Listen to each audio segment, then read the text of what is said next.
What's guys, and so episode 7 of the Mandalorian season 3 is here, and I feel like this is one of the best and better episodes that we've gotten, especially as to make up for the last episode with all the cameos and all that. But I feel like with this episode, I feel like we got straight to the point, especially for what this overall season what's about, and even with the story, even with the return of Moff Gideon as well, and even with the ending that it always sets up for what's about to go down in the finale as well. And so in this video, this will be a full official review for the Mandalorian episode 7 of season 3. Go over everything, including go over the ending and Moff Gideon's return, and especially for how this season will come to an end as well. And so if you're new to the channel, you know something like that, be sure to subscribe, hit the bell, so don't miss out on future videos like this. And so let's get into it. Especially when we're going in this episode, and I feel like with this overall third season, I kind of felt like it was a bit underwhelming, but at the same time, it was kind of building up to what the season is actually about, with all the other Mandalorians, and even with Din-Djarin, even Bo-Katan, and she's going to be leading all the other Mandalorians as well, and even with the return of Moff Gideon as well. But I feel like with this episode, I feel like we got straight to the point, and even as we got like this like a better episode, even to make up from like the last episode, even with all those cameos. And now with this episode, we open our king, and now we saw her in the earlier episodes talking to Dr. Piercing, and then we see her talking to Moff Gideon on a hologram, and then she goes at everything from the pirates invading on Navarro with Bo-Katan leading the Mandalorians with Din-Djarin as well, and then with Moff Gideon,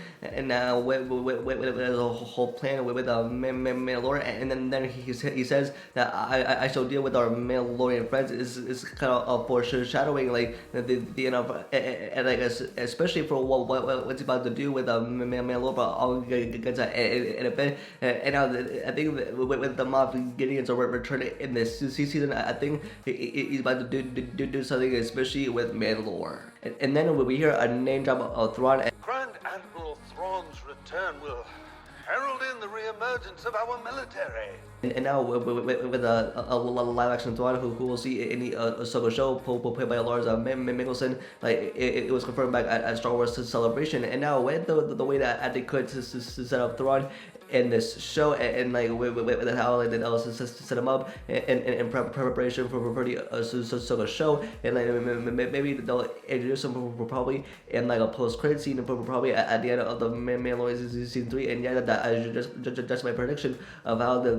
live action Thrawn will be set up, and especially for the Ahsoka series, because we were introduced to a live action Ahsoka Tano in the show. And then we see the ship that Bo-Katan and Din-Djarin are on as they're flying over Navarro, and then with the other Mandalorians, they all got up with the armor, and then we see all the other Mandalorians take off their helmets except for Din-Djarin, even with the Bo-Katan has her helmet off as well. And then with the Karga, he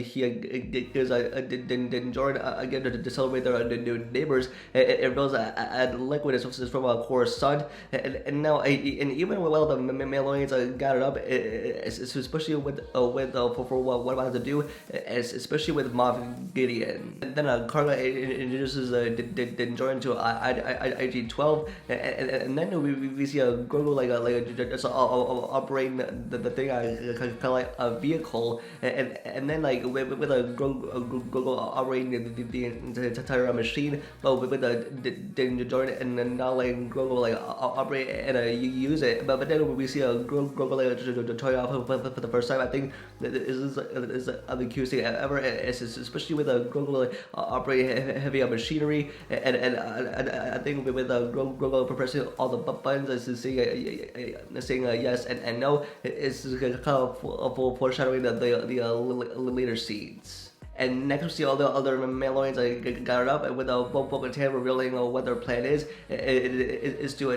take back Mandalore and even go to the Great Forge and establish a safe perimeter, and then that they will bring down the others and defeat them, especially with Moff Gideon's plan, which is the purge of Mandalore as well, especially for what Moff Gideon is about to do, since he isn't the main antagonist. And then the next we see a meet up with other Mandalorians known as Night Owls, and then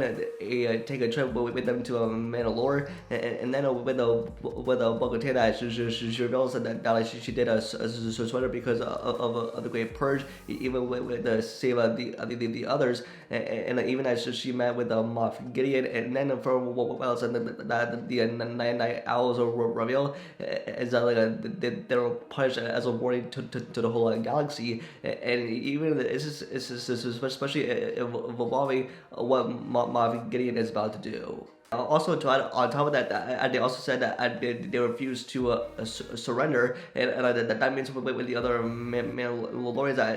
they are now in danger because they were punished, and like even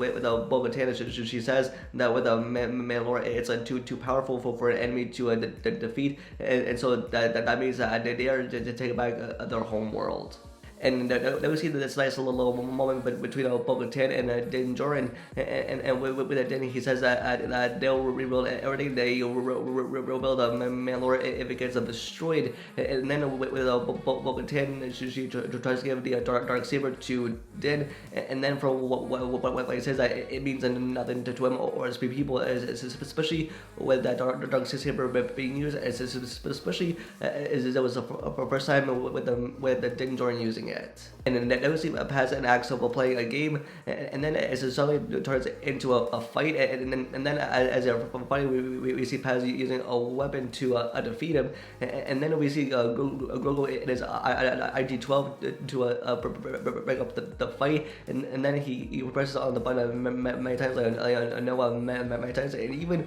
especially with Grogu in that machine, it can come out pretty handy, and even to break up a fight. And now, with the ending to this episode, and we see the Mandalorians are being attacked by a monster, but they don't know wait time here. It's because we get to the story, and it's especially for what the overall season is mostly about. And then we see Moff Gideon, especially for what his plan is, for what it's about to do with Mandalore, and then we see them getting attacked, and then we saw the Mandalorians are fighting to survive, and then we see Din-Djarin getting captured by a Moff Gideon, and then like